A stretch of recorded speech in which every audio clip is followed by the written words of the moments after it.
I think there are stories, maybe like Eli Wiesel books I read it, and that was how I learned more about it. I think there are stories that all the kids have heard, and that's it. Only like little stories, like one story that Shmuel was taken away, and it was Hanukkah time. And my father remembers they had a busload of kids, young kids, that they were taking away. And he remembers Aunt Betty running after the bus with a plate of latkes. She must have been like 10. Shmuel, Samuel, Shmuel. I don't know anything else about the older brother, just the name, Shmuel. And when he was in the camps, the only other story I heard was that he killed himself against a fence, the electrical fence, because you heard that too? Oh, good. She told me that they wanted to make him like a capo. Do you know what that is? Like someone who would make decisions about the other Jews and like hit them or whatever, and he just couldn't do it, so he killed himself. Your mom must have heard that too, from Hannah, right? No? No, I could have sworn she heard that before. Or Betty running after the bus with latkes? That doesn't ring a bell? Uncle Morris. Samuel never had a chance at life. He died at the age of 20 in Auschwitz concentration camp. He was the first to be taken to the labor camps when those gray buses used to show up to take the young men to the labor camps. I remember the whole family was out in town where the buses were, standing, just picking them up, where all the families were saying goodbye to the young men. We never saw Samuel again. I don't remember how old he was. He may have been 17, but we found out after the war that he had died at 20. When the Germans kept such terrific records, they were so exact with all the records they keep of everyone's life and death. And it was, as a matter of fact, it was my grandson, Jordan, Cheryl's son, who was an exchange student in Germany. He went to a museum and discovered those records in the basement of the museum, and he had given me that information. That was the first time I found out that when my brother had died.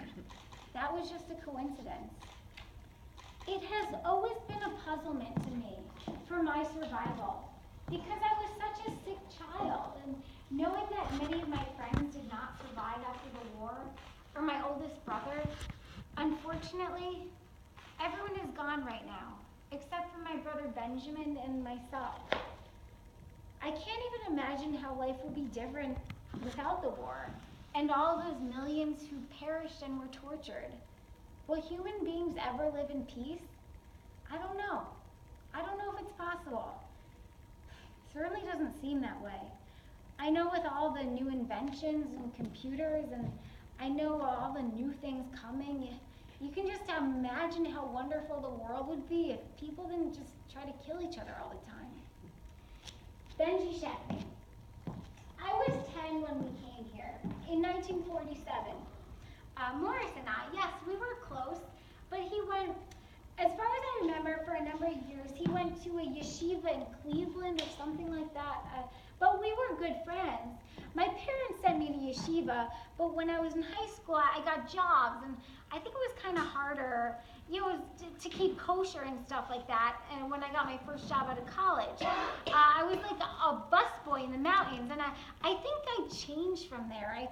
I sort of lost part of my religion. In the Catskills, I don't know what they have now, but they have loads of hotels and the best pay.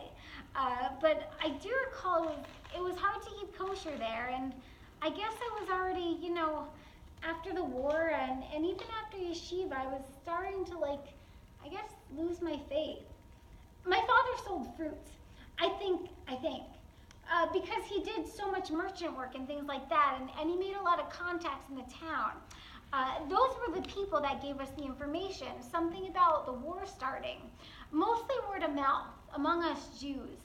You'd hear things like, so basically, we were foretold by various people, some of the Goyim. I think my father made the decision once he heard all that it was time to run. He was a pretty brave man, so we had to go into hiding, so he had people that did us favors or something. There was a story that someone in the family mentioned when I was young. This was early in the war. We hid somebody. I'm not even sure, maybe it was my brother or what, but we had someone hidden in our basement. Like there was a door to the kitchen or living room with a rug over it, and that led you downstairs. So when the Germans came, apparently I was aware of what was going on, so I just sat on top of the trap door.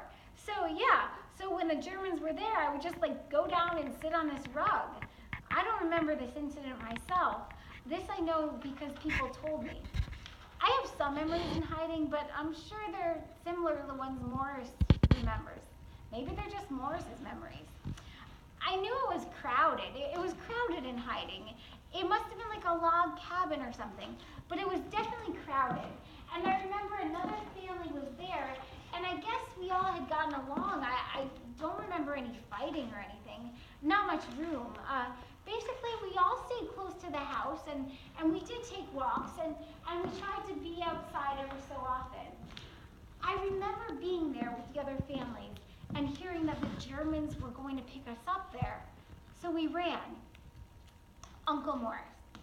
Now one day, by accident, a German patrol had gotten lost overnight, and he happened to wander into our hut, and we had our prayer shawls on. So they asked, "What are you doing here?" And I don't remember who answered, but one of the men answered that we were here waiting for the Germans to pick us up. And being that the Germans were actually lost, one German was standing outside with a grenade. And if we had any kind of weapon and we used it, we would have all been killed by the grenade. But fortunately, we didn't have any weapons. So the other German came in, and there were only 2 of them, but 18 of us. So we decided to leave. So they decided to leave. And I think we knew we were all in trouble because we were all discovered. So after they left, we waited the day out, hoping that the farmer who brought us food would come so we could tell him what happened. We didn't want to leave because we knew that if the farmer showed up when the Germans were there, the Germans would have killed him. Luckily, the farmer came in and showed up that evening and told us a strange story. He was sitting in a bar drinking, and the Germans were speaking about this group of Jews who they found hiding in the forest, who they were going to get the next day. So the farmer warned us that night. He, of course, realized that if we were caught and tortured and we told about him, that his life would have also been in danger. But it was still a good deed. I mean, he could have run away and left town, and I suppose he would have never been found. But he did come to warn us, and that's what saved our lives. So we ran away through the night. We spread throughout the forest and we watched, or I didn't watch, but I remember my father was up front watching the hut. See how excited I am about this? He spread throughout the hut. He saw everything. The Germans came and they were yelling, "Halt, Jude! Stop, Jude!" We thought they discovered my father, but they did not. They were shooting through the forest. Thank God nobody was hurt. We lost track of all the other people that were in our hut. We don't know how many of them were caught and ran away, but I'm assuming most of them were caught. My father and my mother and my younger brother and my 2 younger sisters, Betty and Sarah, we were all still together. We were only able to stay out one night because it was cold and it was snowy, it was winter. And we decided, of course we had no food. So we decided one day to try to sneak into town at dawn and try to find a friendly farmer that my dad knew. So on the way in, again, we were caught by the Germans, and we were going to go past a guardhouse or something like that. When they caught us, the Germans caught us and they stopped us. And they said, "Where are you going?" Not knowing if we were Jewish or not. And my father told him that we were just going to pick some berries, and we had just gotten lost, and we were coming home. And since it was dark and he couldn't see the paper, the only paper that my father actually had on him was a bill of lading, which is a form to ship merchandise, which he used when he was in business. We didn't have any IDs, so he gave that bill of lading to the German soldiers. I believe that the German soldiers really wanted to give him a chance. He must have realized who we were. So he told us, "Wait here while I go back to the barrack and check your identity." So as the soldier turns to leave, my father says, "Let's go." and we ran. My mother at first refused, but then she saw my father holding out his arms to us. We ran, so she ran after us. When the Germans came back out, they started shooting at us. Stop! But we were not hit. We hid at a train station where my father knew the train master, and we hid in the attic of the station about a day or two, but then we had to leave because it wasn't safe. Then we decided to go back to the hut because it was the only place we could go. And so we decided the Germans wouldn't come back there. My father built a section of the wall of the hut. We had a small window on the side, and he built this other fake wall. So if you came into the hut, it looked like the hut ended at that wall, but we were cramped in this small section inside between that window and the fake wall. Eventually, my father did ask my sisters, Betty and Sarah, to leave us, so that there were only 4 of us. My father kept myself and my brother Benji because he felt that Betty and Sarah, being young girls, had a better chance to survive by themselves than together with us. How my father was able to just tell my sister, Betty and Sarah, to part from us and go on their own, I can't imagine how difficult that was, and to convince my mother that. But he did it for their own good. He knew that since our lives were always in danger, their chance of survival was much better on their own. And I think them being together, I think it took a lot of courage for my dad to do what he did. And I don't know if I could have done it. But I always respected him for that, and I think my sisters did too. Betty and Sarah did tell us that after the war, they were accepted into some of the farms and worked on the farms. And some of the people even wanted to adopt them and make them Christians. They were cute young ladies, but I guess there was just too much Jewish in their heart, and they couldn't do it, even though the families were very nice to them. My sister Rizel and her husband, they were lucky enough to elude the Germans during the war, and from what Rizel used to talk to me about during those war years, she had a pretty good time and lived a good life on those farms. But from our hut, I remember hearing guns shooting from town one day, big guns. And we thought perhaps maybe someone was coming to chase the Germans out. And fortunately for us, that was true. By the time we came to town, we saw that the Romanians had come to town to chase the Germans out. And that was how we got saved. Benji Shackney.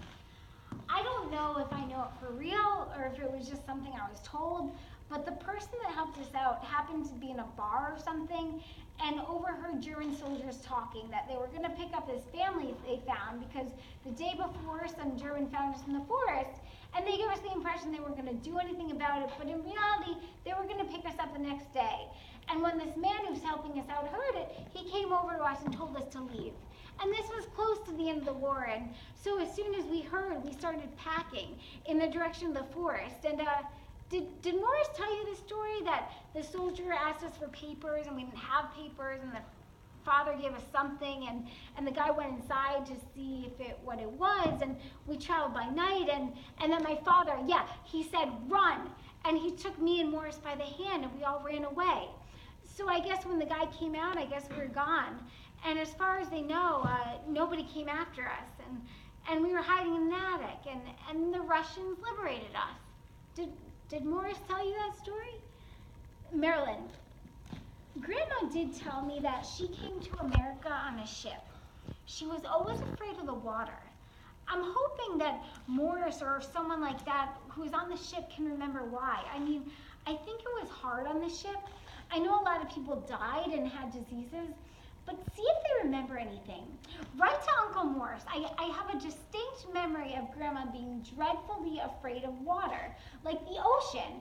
She would barely get her feet wet, and she wouldn't go on a boat. The only thing she would say was it had something to do with coming over to America after the war, something about the boat she was on. I wonder if Morris knows anything about this. Wait, Mom, people died on the ship? Of course, because they packed them in like cows, and people had all different kinds of diseases and stuff from concentration camps and stuff like that. Not like an illegal ship, but she was always terrified of the water. Wait, Mom, so why do